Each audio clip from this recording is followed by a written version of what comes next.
I'm here today with World Denver Talks, and we are talking to Claudio Paolillo, a journalist from Uruguay. Could you tell us, I know you've been in here for this conference of I.A.P.A. Can you explain to us what that is? Well, the InterAmerican Press Association is an association of 1,300 newspapers from all the Americas. We have the New York Times, the Washington Post, the Denver Post, all the main newspapers of the U.S. and little newspapers also, but we have the Canadian newspapers and all the main newspapers in Latin America. So we are 1,300 publications that gather each 6 months to monitor the state of the freedom of the press in each country. I am the president, chairman of the Freedom of the Press Committee, and we have 25 vice presidents in each country to report what's going on in a daily basis or weekly basis. Something happened, and we write on a statement and we publish it, and we send it to the government, and we press the government if something is wrong.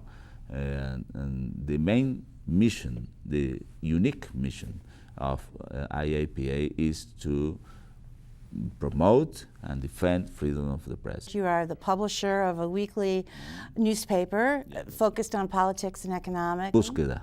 Búsqueda. And what's the circulation of that? 60,000. 60,000. We are the tiniest country of South America. Wow. 3.3 million people. Amazing. And it's doing But well. but Finland has 5 million people, and New Zealand has 4.5 million people. So there are some advantages of being a tiny country, you know, because everybody knows everybody. Right. And there is a sense of familiarity there. And also, we are a cosmopolitan society.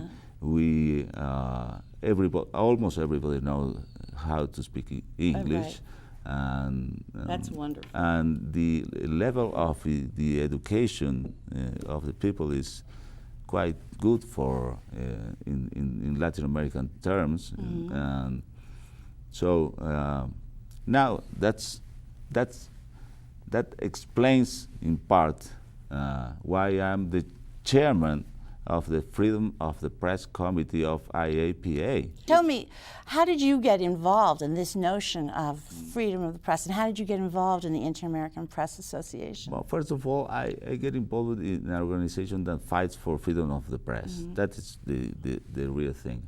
We had in Uruguay military dictatorship since 1973 to 1985, 12 years, and I was 13 when it started and 25 when it was over. And so my love for freedom and for freedom of the press is in my blood, you know. That's why I am very passionate about fighting for freedom of the press and defend journalists from powerful people that they want to keep their secrets. Yeah, it's not a new thing. Yes. From all times there were problems between governments and powerful people and media or journalists or wherever. In 1644, for example, John Milton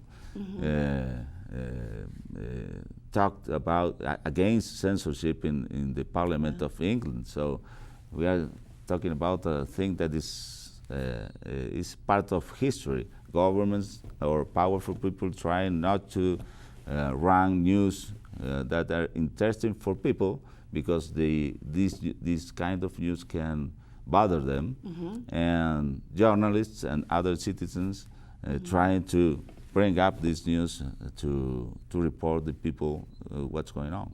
So you were telling me before we started that you had just listened to something at the I.A.P.A. Just recently about espionage. Tell me about that. Well, you know, the situation after September 11, 2001 in the United States has, in my opinion, has changed a lot in this matter. In the world, or No, here in the United States? Here in the U.S. particularly. Yes. In Europe and in Western Europe also, but in the U.S. You have the First Amendment. You were the light for Latin American journalists that shined for us as the main example to follow about fighting for freedom of press and doing good journalism. When Watergate and the Pentagon Papers and those cases and much more, if Mr. Obama, the President of the United States, said, recognized it after the Snowden and so on case, recognized that the NSA has the power to know who talks to whom in the U.S. If the government knows who talks to whom, then the government knows who are the sources of the journalists. If the government knows who are the sources of the journalists, the sources are afraid, of course. And the people, not the journalists only, but the people get less and less informed about issues that of the incumbency of the people. So I read in a recent report delivered by CPJ a great report about this issue, but I would like to share with you just the two first paragraphs of this report that was written by Leonard Downey Jr., who was a former editor of the Washington Post. Here it says, if you allow to me, in the Obama administration's Washington, government officials are increasingly afraid to talk to the press. Those suspected of discussing with reporters anything that the government has classified as secret and subject to investigation, including lie detector tests and scrutiny of their telephone and email records. An insider threat program being implemented in every government department requires all federal employees to help prevent unauthorized disclosures of information by monitoring the behavior of their colleagues.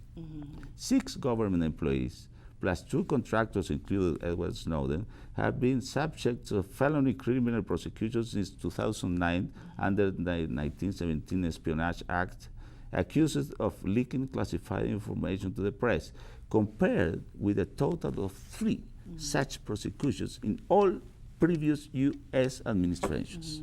That's to me, as an admirer of U.S. as the example for freedom of the press, is shocking. And we in Latin America have governments that can use this to say, okay, if the U.S. can do this, why cannot us? But how do you combat this, given the technology, the pervasiveness of constantly changing? I think journalists will have to go to the old-fashioned methods of gathering news, not to call anybody, but to... Not to put things online? No, nothing. So what I take from this is that the United States, in terms of freedom of the press, was once a virtuous paragon for you and people around the world, in your opinion, and it's declining.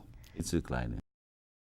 The United States needs to do something to make that problem, to fix that problem. Yes, the Justice Department has to set new rules because, of course, any government has to take decisions in order to avoid terrorism threats and avoid terrorism. But if you decide to avoid terrorism, and everything is security issues are always above the very freedoms that the founding fathers of this nation, and this country was built on those principles.